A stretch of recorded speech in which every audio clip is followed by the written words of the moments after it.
Hey everybody, Ben here from the Bonehead podcast, and welcome to Wood Elf Team Development. So we've looked at starting rosters for all the teams in Blood Bowl 2020, we've looked at tournament rosters as well.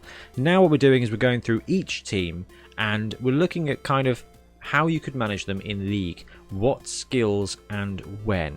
So Wood Elves lost a couple of points on the greatness chart, however they are still a very much tier 1 team, especially in League. So what we're going to do now is we're going to have a look at each of the positionals on the team and talk through some skills and advancements that really benefit them. So time for Wood Elves.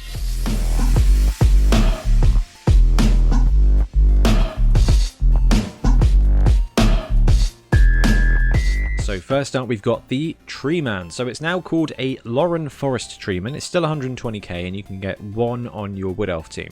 Movement 2, Strength 6, Agility 5+, Passing 5+, AV 11+, Loner 4+. So all that very normal tree stuff. Mighty Blow +1, Stand Firm, Strong Arm, Take Root, Thick Skull and Throw Teammate with primary skills of Strength and secondary of A and G.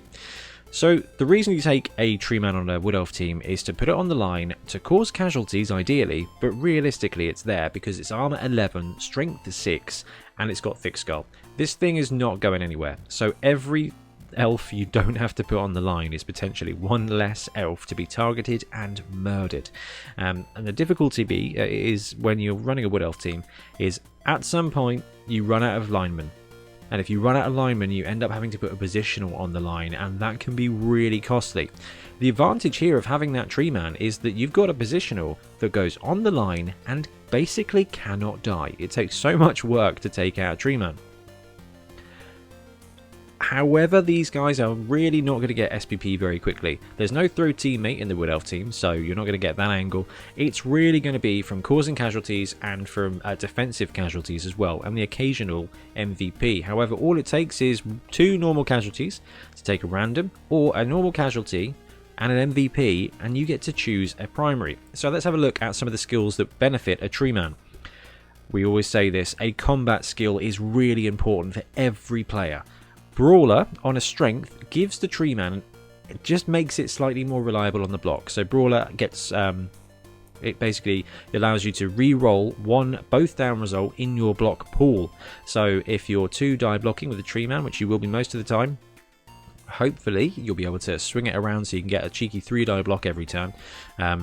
Brawler is going to mean that if you do both down, you get to re-roll it, which is going to increase the amount of pals you get, which is going to increase the amount of work Mighty Blow +1 can do, which hopefully means you can get more SPP. Now, block is obviously a much better choice, but 12 SPP is a long way to go. Guard is another great choice for this Treeman because you can buddy up those 2 elves, and those 2 elves then become Strength 4, and it becomes a lot harder to 2 die block a Strength 4 elf standing next to a Treeman than it does a Strength 3 elf on its own. So definitely a really solid choice there. Couple of secondary or second tier skills for the Treeman. Multiple block is great on this guy. It makes 2 blocks at Strength 4. That is still 2 dice on most targets. Grab is also really good, especially on the Wood Elf team. You're going to be making blocks, but your movement 2 and with Take Root, there is a very good chance your Treeman is going to absolutely just stay put for the rest of the game, or at least for the rest of the drive. Having Grab means that whoever you are punching around, you can keep close to you as that one piece of terrain. So Grab might be a really good choice early on with the Wood Elf team because it gets those away. If, for example, you're just powering dudes down, they do get pushed away, so it could be that Treeman stays in place with nothing around him, and then you basically 1 player down on the pitch. Grab is going to mean that you can move your victim around you, so definitely a useful thing there. Break Tackle will give you the opportunity to, once per turn, dodge into the open on a 3+. It's not great, but we've already talked about this. Treemen have movement 2. They are very likely to get left behind on a team whose slowest other player is movement 7. So having that Treeman be able to move around is going to be really beneficial. Now, somehow, if you're in some kind of world where your Treeman goes absolutely Massacre Man and causes a load of casualties, block is great. Defensive is going to be great. It's going to take away their guard. Dodge is great. It's going to keep your Treeman standing up. Jump up is going to be great because if your Treeman goes down, it gets up for free instead of having to roll.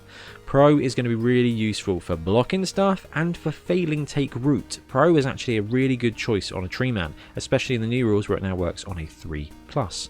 Frenzy as well, if you want to be maximising those blocks. I think multiple block is probably the better way to go with the tree man because you've got that strength 6. You are going to be able to make those 2 die blocks more often. However, Frenzy, with 1 support, that's 6 block dice you're throwing at an opponent. Sprint and sure feet means that you will be able to blitz with your tree man and move it around. Realistically, the tree man, like I said, is there to take hits. So grab, guard, brawler. Brawler to block, guard to survive, and grab to tie somebody in place. Stats wise, I wouldn't bother. This is the downside. It used to be with a tree man you could roll that sweet double or whatever it was and get that extra movement for the tree. 18 SPP is a very long way to go for a tree now. The only thing I can consider maybe is getting your combat skill first. Maybe you go brawler, maybe you go guard, and then you just farm SPP on him and wait forever. Remember, don't be hasty. And then you can risk going for that movement 3 tree way down the line. That's not a terrible way to do it. Trees are survivable. They're going to get casualties. It's going to take them a little while. So you it depends on how your league is looking. If you're going to be running this team for several seasons, honestly, it might be worth just saving the SPP and waiting to get block. On the other hand, you could risk a random strength roll with the tree, and that's going to be armbar, which isn't going to be ideal for you. Brawler's going to be fine. Break tackle will be usable. Grab will be good. Guard will be good. Juggernaut will not be good. Mighty blow you've already got. Multiple block will be good. Pile driver would be terrible for the tree. You're going to get it fouled off, and also when it's on the ground it needs a 4+ to even stand up, so really tricky there. That's a dodgy roll. Stand firm, it's already got it, so that's a reroll. Strong arm, already got it, so that's a reroll. And thick skull, already got it, so that's a reroll. So multiple block, yes. Juggernaut, no. Guard, yes. Grab, yes. Break tackle, yeah. Brawler, yes. So you've got better odds than not of getting a skill you like at 3 SPP, but it does make everything else harder to get. So it's up to you. Saving up is probably the wisest thing to do, but taking the risky 3 SPP random is probably going to be more fun. Okay, here we go. So the Wardancer is the most infamous of Blood Bowl players. Now, with the slight nerfing to leap and the passing ability here, the Wardancer is now kind of just more in line with being a fair piece, except the fact that it's a movement 8 blodger to start with. And it's also got leap in a pinch, so the Wardancer is still an absolute bomb of a player. Coming in at 125k, movement 8, strength 3, agility 2+, passing 4+, so yes, it's lost a little bit of passing ability, but 4+ ain't bad. Armor 8+, block, dodge, leap, AG for normal, and PS for secondary skills. So, what do you give a player that's already got block, dodge, and a throwaway skill in leap? You just go make them more terrifying. So the great thing about the Wardancer is they don't need anything at all. They're already great. So you can look at your league, you can look at how the rest of your team is looking at, and you can kind of guide it. Now, what's likely to happen is you're going to take 2 Wardancers at the beginning of your season, and they're going to be the first guys that level up because 3, 6... not a lot of touchdowns. Strip ball is going to be fantastic for the Wardancer. It's going to be harder for them to get into a cage now, but they're still agility 2+ with dodge. So even if you're dodging into a cage with 2 guys, it's a 4+ with a reroll. That's 75% chance of success to jump in there, 1 die block, take the ball out. High risk, but it will work more often than not, which is a terrifying prospect. Jump up is going to be really useful if you are the kind of player that wants to just suicide leap your Wardancer around. Your armor 8+, so you're probably going to survive most of the time. I like jump up anyway, because movement 8 pieces, if they get to stay movement 8, it's really good. Sidestep is another great pickup for a Wardancer here. Blodge Step is a fantastic combo when you look at Elven Union Blitzers, and have a movement 8 one here. Block, dodge, and sidestep means if they are punching you, they're going to need powers to drop you down, and sidestep means you get to move wherever you want to go, basically. If you want to stay on the ball carrier, you can do that. If you are the ball carrier, you can move away and towards the end zone. Really useful skill. Second tier for Wardancer here might be just toolkit skills that you take early on anyway. Tackle. Movement 8 blocker with tackle is lovely. Frenzy gives you 2 chances to knock down whatever you're going for. So you can suicide leap in and then take Frenzy. Block. High octane. Interesting. Pro might not be bad now. You don't get to reroll leap. Pro giving you that 3+ reroll any one dice can be fantastic.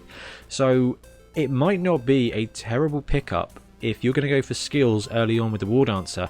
Taking Pro straight away, it's going to give you a 3+ potential reroll for anything you want to do with the Wardancer. So you can fail one dodge, use your dodge skill, dodge again, fail that, use your Pro skill to reroll it. It's just going to make your Wardancer more efficient. I actually really like Pro in this new meta for the Wardancer. It's kind of like a 60% of the time reroll for leap as well, so you've got advantage there. If you want to save up to go for a secondary, Break Tackle will be really good for the Wardancer because it means once per turn you're dodging into the open on a 1+. What's the difference between that and a 2+? The difference is that 3 tackle zones, if you are dodging on a 1+ once per turn, becomes 1+, 2+, 3+, 4+.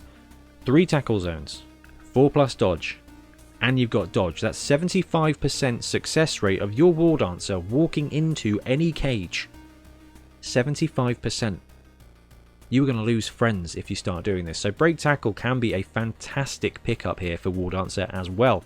Mighty Blow and Guard are 2 strength skills that will be useful. Guard is less useful for a Wardancer early on, but it will be very useful for his friend. So if you've got a position where actually you are quite happy to have one Wardancer be your striker and a second Wardancer be your support, so perhaps Tackle Guard, that Wardancer is going to be really useful to swoop around and support the other one. Mighty Blow is just going to be if you want to go for removal. And realistically, with the way Wood Elves have historically played, you use a Wardancer to pop the ball out, use a second Wardancer or a catcher to swoop in, grab the ball, hand it off now because you can't pass quite so good to somebody else and run it in for a touchdown. So removal isn't quite as important as just racking up the touchdowns. But if you want to try it on, Mighty Blow may not be terrible. But here it comes. 6 touchdowns gets you 18 SPP. You've already got a blocker who's got dodge and leap and movement 8 and agility 2+. Why not save up for a statistical roll? So stat increase roll here. Worst case scenario is you are then movement 9. Agility 1+ is going to help you in every way as well. And strength 4 is going to be sweet. Downside, team value. And it's a long way to go. But there is no bad stat for the Wardancer.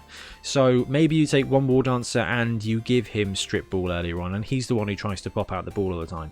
But the second one, you brew up. You brew up and you wait. You wait for 18 SPP, and then you just take that stat roll, and you end up with a movement 9 Wardancer in the worst case scenario. That's going to be fantastic for you. Basically, to summarise, Wardancers, take whatever you want, because they're already really good.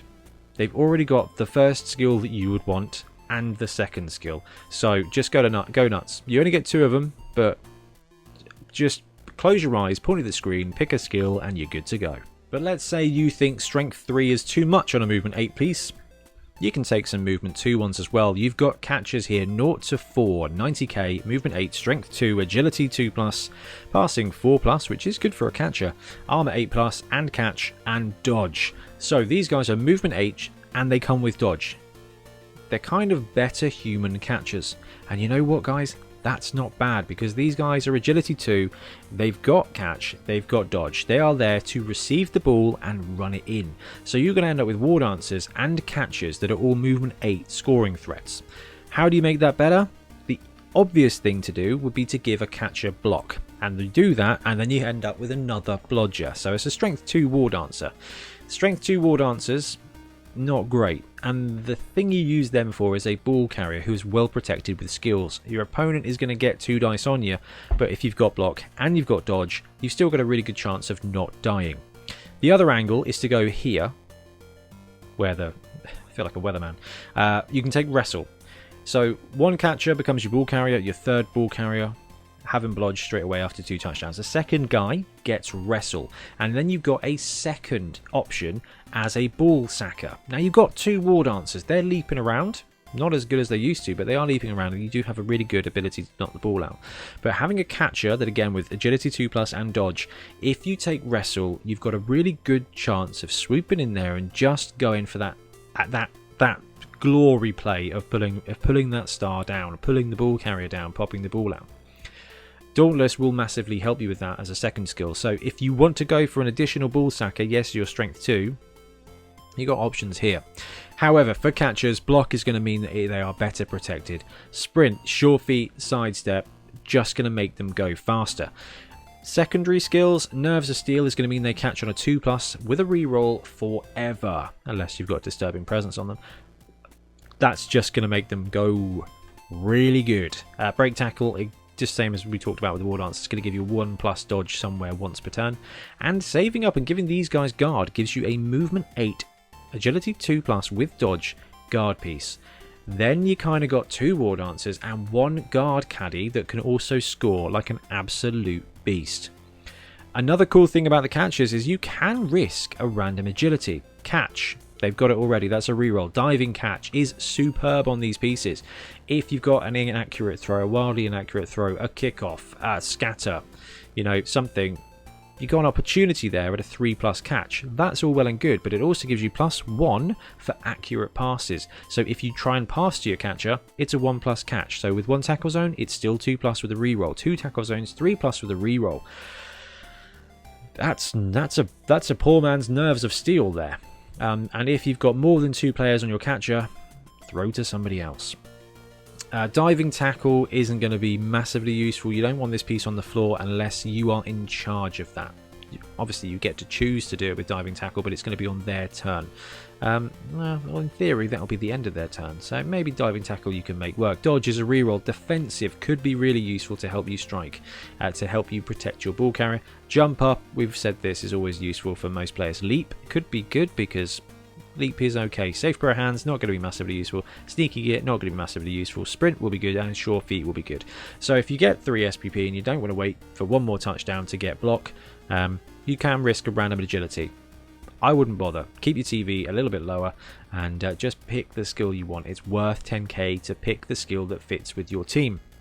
Or you save up and roll a stat. Or you save up and take Break Tackle to give you a cheeky 1+ dodge in somewhere. There's a ton of stuff you can do with the catcher. But really, that is because the low bar is giving 1 block, and then you've got another movement 8 blodger. And who's going to be throwing the ball? It's the thrower. So the Wood Elf thrower is an absolute machine. So 0 to 2, 95,000, so got a bit more expensive. Movement 7, strength 3, agility 2+, passing 2+, armor 8+, and pass. AGP on normal and strength on secondary. I think this is the first time I've just not bothered putting a strength skill in there. Okay. So throwing is suboptimal.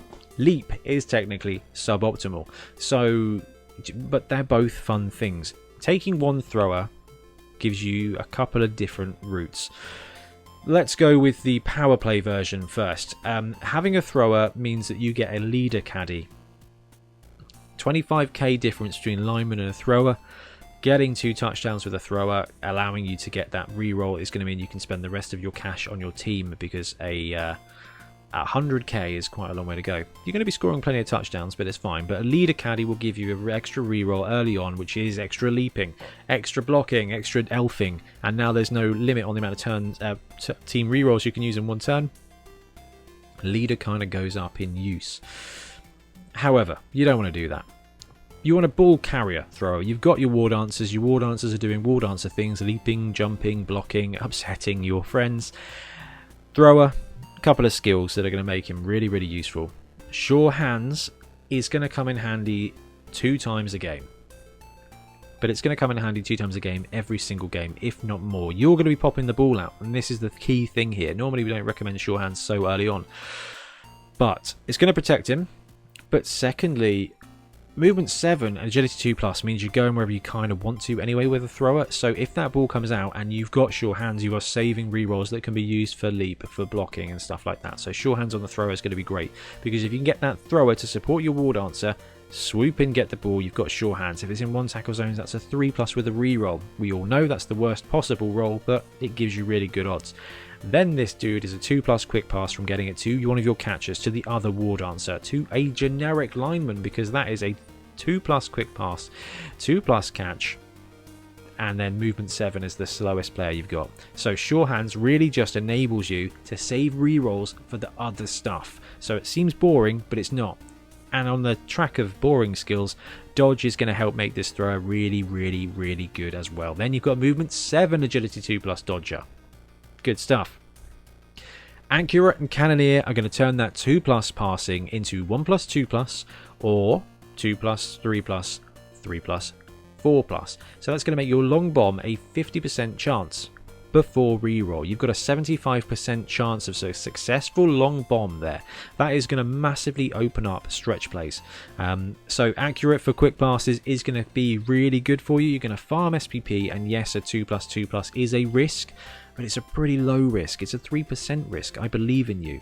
So accurate is going to help you farm SPPs, and it's just going to save movement every turn. Cannoneer is going to open up the long game, the stretch game. If you've got a couple of Wardancers and a catcher, that's pretty low TV.